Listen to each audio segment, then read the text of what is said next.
बिस्मिल्लाहिर्रहमानिर्रहीम। अस्सलाम वालेकुम स्टूडेंट्स। आज हम क्लास 9 मैथ स्टार्ट करने लगे हैं। उसमें हम सबसे पहले एक्सरसाइज 1.1 क्वेश्चन नंबर 1 वो स्टार्ट करते हैं। तो इसमें है जी identify each of the following as a rational और इर्रेशनल नंबर्स। ठीक है, ये न्यू बुक है 2025, जो सिलेबस चेंज हुआ है वो हम स्टार्ट करने लगे हैं। तो इसमें देखें, अगर आइडेंटिफाई करना है कि ये जो नीचे दिए हुए हैं ना, ये 10 पार्ट दिए हुए हैं, ठीक है, 10 पार्ट्स दिए हुए हैं। तो हमने इसमें बताना है कि रैशनल नंबर कौन से हैं और इर्रेशनल नंबर कौन से हैं।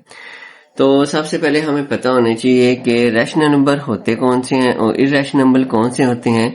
फिर हम उनको जब पता उनका चल जाएगा, उनकी पहचान कर लेंगे, तो हमारे लिए आसानी हो जाएगी कि हम इनको देख सकें कि इनमें से इर्रेशनल नंबर कौन से हैं और दूसरा रैशनल नंबर कौन से हैं। तो सबसे पहले हम देखते हैं कि रैशनल और इर्रेशनल नंबर में फर्क क्या है। सबसे पहले तो हमें रैशनल नंबर, ये हमने रैशनल नंबर और इर्रेशनल नंबर की डेफिनेशन लिखी है और उसकी टाइप भी लिखी है। पहले हम ये समझेंगे, उसके बाद ही हम जो एक्सरसाइज में क्वेश्चन दिए हैं उनको देखेंगे, इनमें से रैशनल और इर्रेशनल नंबर कौन से हैं, पहले ये समझते हैं। तो यहां से स्टार्ट में देखें, अगर rational number, all the numbers of the form P by Q, यानी कि अगर P by Q की फॉर्म में लिखे हो, मसलन ऐसे लिखे हो 2/3, इस तरह अगर लिखे हो कोई number, where P Q are integer, ये P Q यानी कि P वाला जो ऊपर हमने लिखना है, ठीक है, इसका न्यूमरेटर होता है, नीचे वाला डिनोमिनेटर होता है। तो ऊपर वाला और नीचे वाला दोनों इनसे क्या होने चाहिए जी, इंटीजर होने चाहिए जी। इंटीजर क्या होता है पहले हमें ये बताते हैं। इंटीजर तो Q इज नॉट 0, मैं आपको पहले इंटीजर बता दूं कि इंटीजर क्या होता है। ठीक है, इंटीजर होता है वो आपने देखे होंगे कि 0, 1, 2, 3, इसी तरह -1, -2, -3, ये सारे होते हैं। इनके 0 भी इसमें आते हैं, प्लस के जितने भी डिजिट हैं, ठीक है, ये सो ऑन, ये इन्फिनिटी है, खत्म ही नहीं होती। तीसरा माइनस के भी, इनके 0 प्लस वाले जितने डिजिट हैं और माइनस वाले सारे, वो क्या हो जाते हैं, इंटीजर हो जाते हैं। यानी कि ये सारे इंटीजर, ऊपर भी इंटीजर 2, 3, -2, -3 और नीचे भी, ये सारे क्या होने चाहिए, इंटीजर जो है वो इस फॉर्म में अगर लिखे हों तो वो क्या होते हैं जी, रैशनल नंबर।